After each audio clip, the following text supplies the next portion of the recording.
तो नमस्कार साथियों, मेरा नाम है मनदीप और आप देख रहे हैं एमडी हिंदी न्यूज का एक खास पॉडकास्ट, जहां हम लाते हैं आपके लिए वो कहानियां जो सिर्फ खबर नहीं है, इतिहास के संकेत होती हैं। आज की कहानी एक इंसान की नहीं है, बल्कि उस राजनीतिक लालसा की है जो जब हद पार करती है तो आदमी को अर्श से फर्श पर ला पटकती है। नाम है जगदीप धनखड़। एक समय के बड़े वकील, फिर बंगाल के गवर्नर और फिर देश के उपराष्ट्रपति बने, लेकिन अब धनखड़ नहीं हैं तो बस उनके पीछे के इस्तीफे की गूंज, उनकी चुप्पियों में छुपा क्रांतिकारी सपना और एक बड़ा सवाल, क्या ये एक विद्रोही की साजिश थी या अति महत्वाकांक्षा या आत्मघात। राजस्थान के झुंझुनू जिले का एक गांव, खेत, गोबर, गाय और धूल भरी गलियां। इन्हीं गलियों से निकला एक लड़का जिसके बस्ते में किताबें कम थी, लेकिन आंखों में एक बड़ा सपना था कि एक दिन मैं बड़ा बनूंगा, कुछ बड़ा करूंगा। नाम जगदीप धनखड़। घर का माहौल सामान्य था, ना राजनीतिक विरासत, ना खानदानी रसूख, लेकिन पढ़ाई में अच्छे, वकालत में तेज और चालाकी में इतने माहिर की अदालत में सामने वाला वकील 5 मिनट में ही चुप हो जाता था। फिर क्या, फिर दिल्ली पहुंचे, फिर राजनीति में कदम रखा। पहले जनता दल, फिर कांग्रेस, फिर बीजेपी। धारा बदली, किनारे बदले, लेकिन नाव हमेशा सत्ता की तरफ रही। साल 2019 मोदी सरकार दोबारा आई थी और बंगाल में चुनावी चिंगारी सुलग रही थी। भाजपा को चाहिए था कि कोई एक ऐसा गवर्नर जो ममता बनर्जी के सामने अकेला खड़ा हो सके और हर मोर्चे पर उनसे भिड़ सके, उनसे टक्कर ले सके। तो चुना गया धनखड़ को। ममता बनर्जी और धनखड़ की लड़ाई बंगाल की राजनीति का मुख्य तमाशा बन गई थी। कभी ट्वीट्स की जंग, कभी प्रेस कॉन्फ्रेंस की ठनक, कभी राजभवन बनाम विधानसभा का ड्रामा। और हर बार धनखड़ उस अभिनेता की तरह सामने आए जिसे खुद को भाजपा का योद्धा साबित करना था। यहीं से जागी महामहत्वाकांक्षा। उन्हें लगने लगा कि मैं सिर्फ राज्यपाल नहीं, मैं तो एक दिन राष्ट्रपति भी बन सकता हूँ। उपराष्ट्रपति बनते ही बदला लहजा। साल 2022 में एनडीए ने उपराष्ट्रपति पद के लिए नाम घोषित किया, जगदीप धनखड़। विपक्ष बिखरा पड़ा था, जीत तय थी। धनखड़ आखिरकार जीत भी गए और अब कुर्सी बदली और उपराष्ट्रपति बन गए। लेकिन दोस्तों, यहाँ से शुरू हुआ असली खेल। अब वो राजनीतिक बयानबाजी से दूर रह सकते थे क्योंकि अब वो संवैधानिक पद पर थे, लेकिन हुआ इसका बिल्कुल उल्टा। पहली चीज, उन्होंने कहा कि सरकारी दफ्तरों में राष्ट्रपति और प्रधानमंत्री की फोटो के साथ साथ मेरी भी फोटो लगनी चाहिए। मेरी भी यानी कि उपराष्ट्रपति की भी फोटो लगनी चाहिए। सवाल नहीं उठता अगर ये बात एक प्रोटोकॉल अफसर कहता, लेकिन जब उपराष्ट्रपति खुद ये कहे तो समझिए कि ये मान सम्मान की प्यास है। फिर मांग की गई कि प्रधानमंत्री जैसा सिक्योरिटी काफिला मुझे भी चाहिए। अब ये संकेत नहीं, ये एक सीधा सीधा ऐलान था।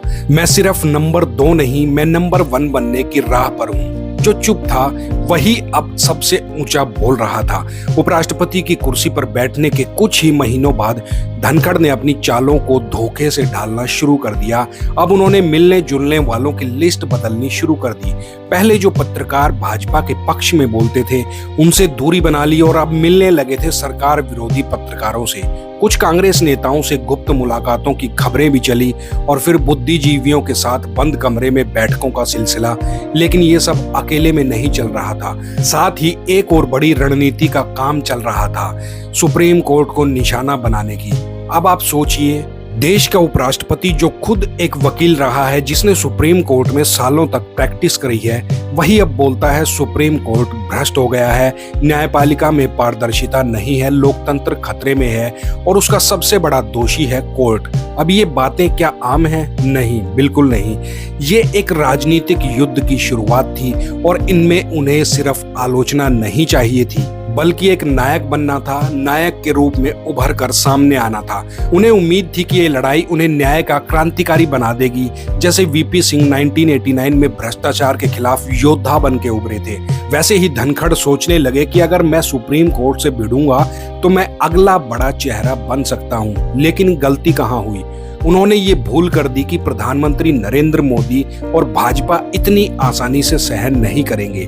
साल 2024 के अंत में सुप्रीम कोर्ट के जस्टिस यशवंत वर्मा पर गंभीर आरोप लगे। एक जांच बैठी। कोर्ट ने सरकार को सलाह दी कि अगर जरूरत है तो संसद में प्रस्ताव लाए। ये एक संवैधानिक प्रक्रिया थी, लेकिन धनखड़ ने इसे अपनी लड़ाई बना लिया।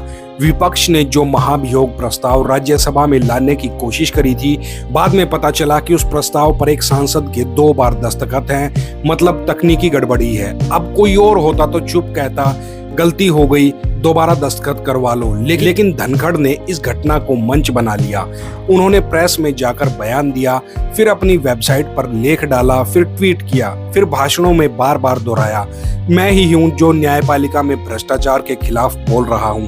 मुझे रोकने की कोशिशें हो रही हैं, मैं झुकूंगा नहीं, लड़ूंगा। लेकिन यहाँ उन्होंने ये नहीं देखा कि वो खुद राज्यसभा के सभापति भी हैं। मतलब आप न्याय की लड़ाई लड़ रहे हो या संविधान की कुर्सी का इस्तेमाल कर रहे हो अपने सपनों के लिए। जब प्रधानमंत्री की ताकत को हल्के में लिया गया, अब तक जो कुछ हुआ वो भाजपा चुपचाप देख रही थी, पर पानी सिर से काफी ऊपर बह गया था जब धनखड़ ने सीधे सरकार पर हमला करना शुरू कर दिया, हमला बोलना शुरू कर दिया, और वो भी एक सार्वजनिक मंच पर। केंद्रीय मंत्री शिवराज सिंह चौहान को भी उन्होंने लपेटा और कहा, आप किसानों की नहीं सुनते हैं, पिछली बार भी आंदोलन हुए, अब भी होंगे। भाषण में संकेत था कि सरकार नाकाम है, और यही बयान सीधे गया नरेंद्र मोदी के दरवाजे तक। इधर प्रधानमंत्री के आसपास के लोग सतर्क हो गए थे। कहा गया, अब ये आदमी संवैधानिक खतरा है, और फिर शुरू हुआ ऑपरेशन कंट्रोल। तारीख थी 22 जुलाई 2025। संसद का मानसून सत्र शुरू हो चुका था। बाहर की गर्मी से ज्यादा अंदर राजनीतिक पारा चढ़ चुका था, और इस दिन का इंतजार भाजपा कई हफ्तों से कर रही थी। धनखड़ ने अपने अंदाज में पहले ही दिन बीएससी यानी कि बिजनेस एडवाइजरी कमेटी की बैठक बुलाई शाम 4:30 बजे। पर इस बार कुछ बदला था। भाजपा के 2 बड़े नेता जेपी नड्डा और किरण रिजिजू, जो अक्सर इस मीटिंग में रहते थे, वो इस बार नहीं आए थे।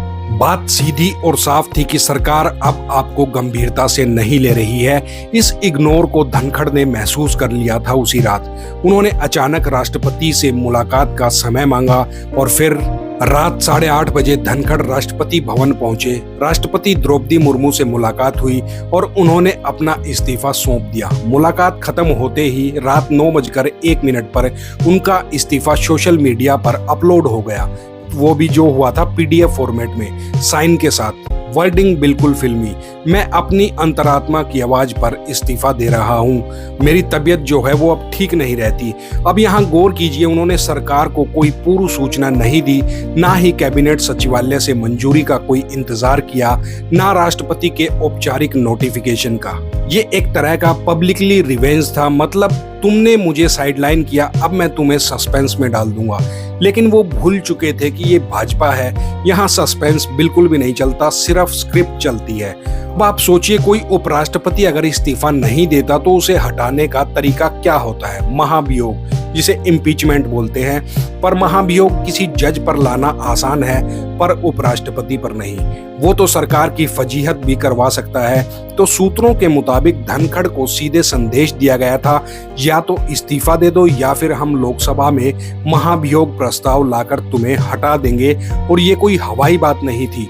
सरकार ने राजनाथ सिंह के जरिए विपक्ष के कुछ नेताओं से बात भी करना शुरू कर दिया था। धनखड़ भी इस बात को समझ चुके थे कि अब बचना मुश्किल है, और उन्होंने सरेंडर कर दिया। धनखड़ ने एक और बड़ी भूल करी थी।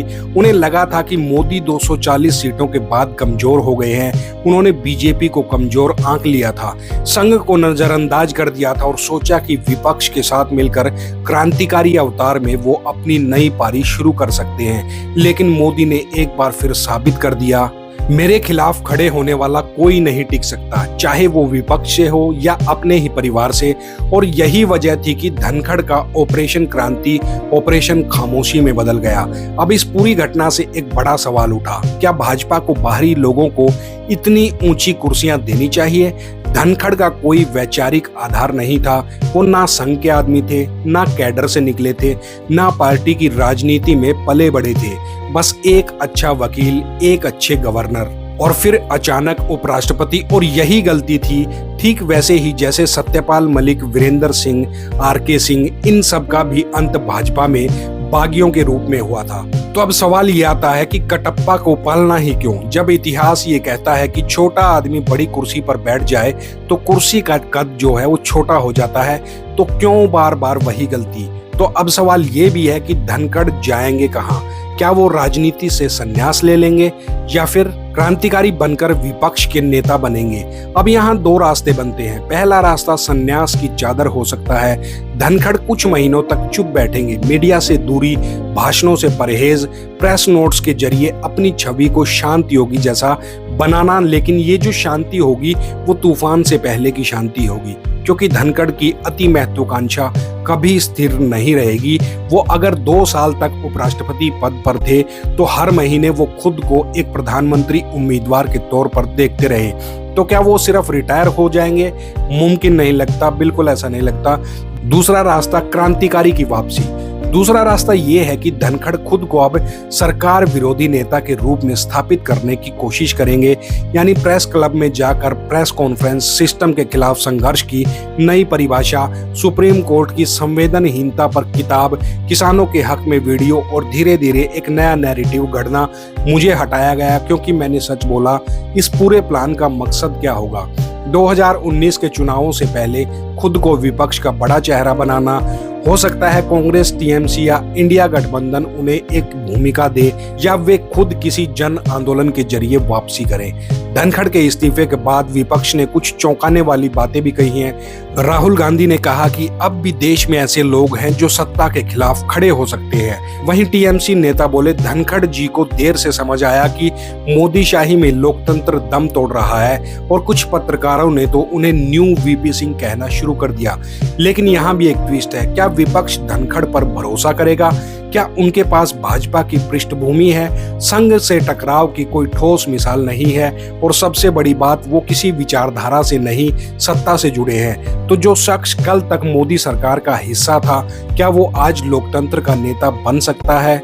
ये तो अब समय ही बताएगा। धनखड़ की कहानी हमें बहुत कुछ सिखाती है। नंबर 1, संवैधानिक पद सिर्फ कुर्सी नहीं, मर्यादा भी मांगता है। और जब आदमी पद की गरिमा छोड़कर अपनी महत्वाकांक्षा में डूब जाए तो पद नहीं, व्यक्ति छोटा हो जाता है। भाजपा के लिए सबक, बाहर से आए फ्लैशी नेता कभी भी पार्टी की रीढ़ नहीं बन सकते। असली ताकत कैडर से आती है, विचारधारा से आती है। नंबर 3, विपक्ष के लिए चेतावनी। जो कल तक तुम्हारा विरोधी था, क्या वह तुम्हारा अगवा बन सकता है? नंबर 4, और जनता के लिए भी शिक्षा। राजनीति में जो सबसे ज्यादा बोलता है, जरूरी नहीं कि वो सबसे बड़ा सत्यवादी हो। धनखड़ गए, पर उनकी कहानी अभी नहीं गई है कि हर बार बाहुबली असफल नहीं होता। कभी कभी वह लौटकर बाहुबली दोबारा बनकर आता है। तो साथियों, ये थी पूरी कहानी धनखड़ का पतन, पद परछाई और प्रहार की दास्तान। अगर आपको ये किस्सा कोई पसंद आई हो तो एमडी हिंदी न्यूज को लाइक करें, शेयर करें, सब्सक्राइब करें, और बताइए क्या आपको लगता है कि धनखड़ जी वापसी करेंगे? क्या भाजपा अब ऐसे प्रयोगों से बचेगी? और क्या राजनीति में पद से बड़ा अहंकार होता है? नीचे कमेंट करके आप अपने कमेंट लिख सकते हैं। मिलते हैं आपसे अगली वीडियो में, तब तक के लिए जय हिंद, जय राष्ट्र।